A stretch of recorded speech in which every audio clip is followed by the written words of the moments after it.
And hello. Today we'll be looking at the fundamental principle of counting.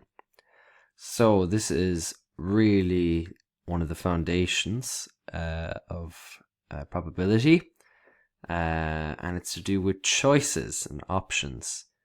And I think the best way to kind of think about it is just to use an example of an ice cream day. So we have Ben and Jerry's, nice ice cream brand, and the ice cream man came along and said, okay, well, you can choose one flavor and then you get to choose one toppings with whatever flavor you pick.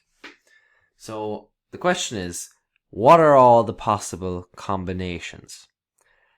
So what do I mean by combinations? Well, I mean chocolate and M&Ms is one combination. I could pick mint and sprinkles, or mint and sprinkles would be another combination. Well, how many combinations are there altogether? How many options could I make? So how would we even think about that? Well, let's do out like a little kind of graph of how we could do it. So I have M&M, sprinkle, and caramel along the kind of the y-axis with your toppings, and then I have the different flavors going along the top. So the question is, well, how many options do I have? So each of these boxes kind of represent a combination. So like this box here would represent mint flavor with sprinkles, or this box would represent vanilla with M&Ms, or this box would represent strawberry with caramel. So how many boxes are there altogether? Well, there's 1, 2, 3, 4, 5, 6, 7, 8, 9, 10, 11, 12. There's 12 boxes. Now, another way of doing that, well, I could just think about your kind of area and volume. If I had how many boxes are there in a row? Well, there's 1, 2, 3, 4. And how many are in columns are there? So how many rows are there? There's 1, 2, 3, 4. And then there's another 4. 1, 2, 3, 4.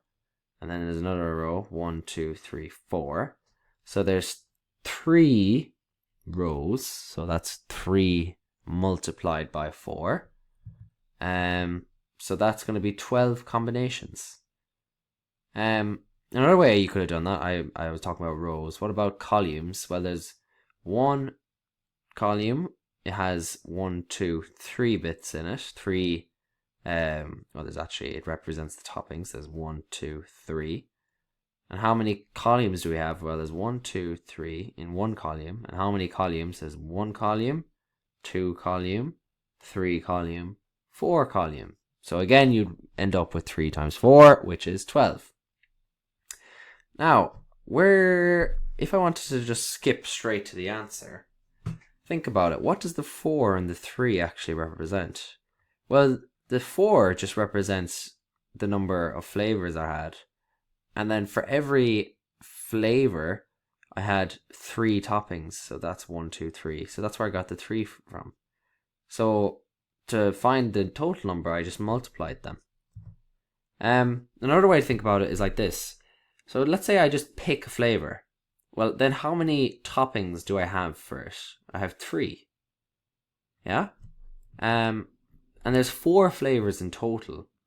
So there'll be chocolate, I'd have another one with mint, I'd have another one with strawberry, another one with vanilla.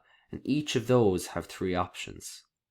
So it'll be, there's 3 for chocolate, 3 for mint, 3 for strawberry, and 3 for vanilla. So again, that would be 12 altogether. Let's do another one, this time with pizzas. How many combinations could we make with choosing 1 crust and 1 sauce and 1 topping? So now we have 3 things we're choosing, not just 2. Okay, how many options for crust do I have? Well, I have thin, thick, stuffed. I have 3. For sauce, I have 4. I have red sauce, white sauce, barbecue, garlic. And then toppings, I have 5. So now there's a lot more options here. So it'd be a bit difficult to try and do my counting with the boxes. Well, just think about it. What did we do last time? Even if we forget the toppings for a second, let's say we had crust and sauce. How would we find how many options or combinations we'd have? Well, we multiplied, remember? Because for every crust, we had 4 sauces. And we have 3 crusts altogether. So, how many crust and sauce options are there? Well, it's 3 multiplied by 4, which is 12. So then, let's say we include the toppings. Now we have 12 options here for our crust and sauce. What about our toppings? Well, then we have 12 options here, but for each of those 12 combinations, we have another 5 toppings that could be possible. So that means it would be 12 multiplied by 5. So to get the full answer, all we have to do again is just multiply 3 by 4, which is 12, times 5. So it's just your different kind of sections, your different parts, and you just multiply them together. So it's 3 options for crust, another 4 options, that'll be 4, and then another 5 options, so it'll be 3 times 4 times 5. So it's 60 combinations. So what is the fundamental principle of counting? Well, it's if there is one event has m possible outcomes, and the second event has n possible outcomes, the 2 events have m times n possible outcomes. Now, what does all that mean in English? Just like this. So the crust, let's say, has 3 possible outcomes. Sauce has 4 possible outcomes. So the total number of outcomes for crust and sauce is 3 times 4. So m would be your crust in this case, and the second event would be crust.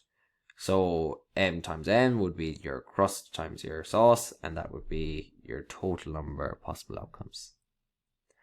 So I'll give you some time to do the recap questions, and then I'll go through them. A simple bike lock has a 2-digit code. How many codes are possible? Include 0. So you have little kind of turnstile bike lock. So your first digit could be 0, 1, 2, 3, 4, 5, 6, 7, 8, 9. Or your second digit could be 0, 1, 2, 3, 4, 5, 6, 7, 8, 9. How many options do we have then for, let's say, the first digit? Kind of like our pizza crust. How many options do we have? Well, I just listed them. 0, 1, 2, 3, 4, 5, 6, 7, 8, 9.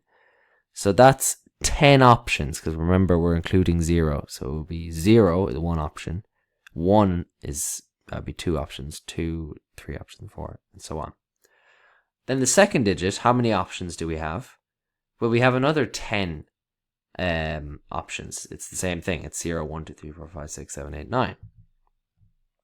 So there's 100 codes. And how did I get 100? Well, there would be 10 outcomes for the first digit and 10 outcomes for the second digit. So there's 100 outcomes altogether, 100 codes.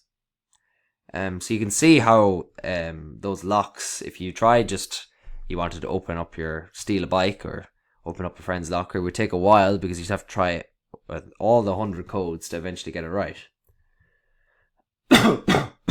So, one event, A, has 4 possible outcomes, and another event, B, has 2 possible outcomes.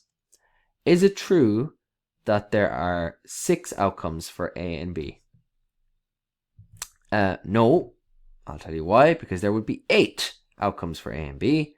Why? Because remember, we multiplied the outcomes together, not add them. So the reason they got 6 was because they said 4 plus 2. So there'd be 4 outcomes for A, 2 outcomes for B. So that's a total of 4 times 2, which would be 8 outcomes altogether.